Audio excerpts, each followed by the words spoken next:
ఆంధ్రప్రదేశ్ అభివృద్ధి చరిత్రలో నేడు ఒక మైలురాయిగా నిలిచిపోనుంది. రికార్డులు సృష్టించాలన్నా మేమే, వాటిని తిరగరాయాలన్నా మేమే అన్న చందంగా రాష్ట్ర ప్రభుత్వం మౌలిక వసతుల రంగంలో అద్భుతాలు చేస్తుంది. ఉప ముఖ్యమంత్రి పవన్ కళ్యాణ్ పట్టుదల, ముఖ్యమంత్రి చంద్రబాబు నాయుడు విజన్ కలగలిపి ఏపీని ప్రపంచ పటంలో నిలబెడుతున్నాయి.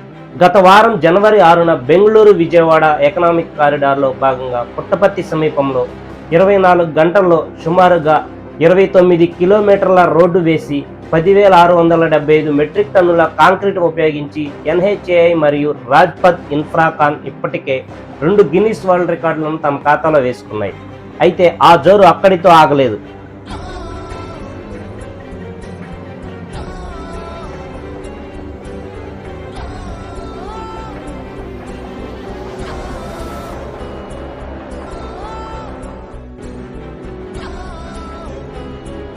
సరిగ్గా ఈ రోజు జనవరి 11న మరిన్ని కీలక దశల్లో ఇంజనీరింగ్ అద్భుతాలు సృష్టిస్తూ మరో 2 గిన్నిస్ రికార్డుల కోసం క్షేత్రస్థాయిలో బృహత్తర ప్రయత్నం జరుగుతోంది. ముఖ్యమంత్రి చంద్రబాబు నాయుడు గారు తన అనుభవంతో ప్రణాళికలు రచిస్తుంటే, ఉప ముఖ్యమంత్రి పవన్ కళ్యాణ్ గారు క్షేత్రస్థాయిలో సిబ్బందిని ఉత్సాహపరుస్తూ పనులు వేగవంతం చేయడంలో కీలక పాత్ర పోషిస్తున్నారు.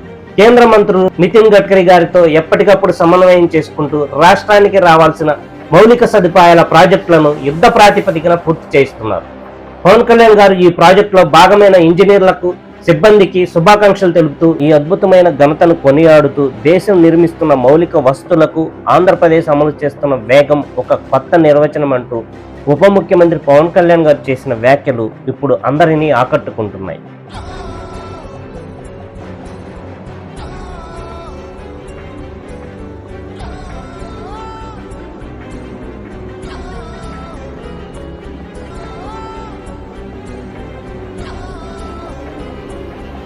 ఒకప్పుడు అభివృద్ధి అంటే అంకెల్లో ఉండేది. ఇప్పుడు ఏపీలో అది గిన్నిస్ రికార్డుల రూపంలో కళ్ల ముందు కనిపిస్తోంది. ఇంజనీర్లు, సిబ్బంది అలుపెరగని శ్రమకు పవన్ బాబు సర్కార్ అండ.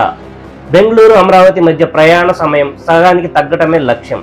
ఒక్క వారంలోనే 4 ప్రపంచ రికార్డుల లక్ష్యం ఏపీ కార్యనిర్వాహక శక్తికి నిదర్శనం.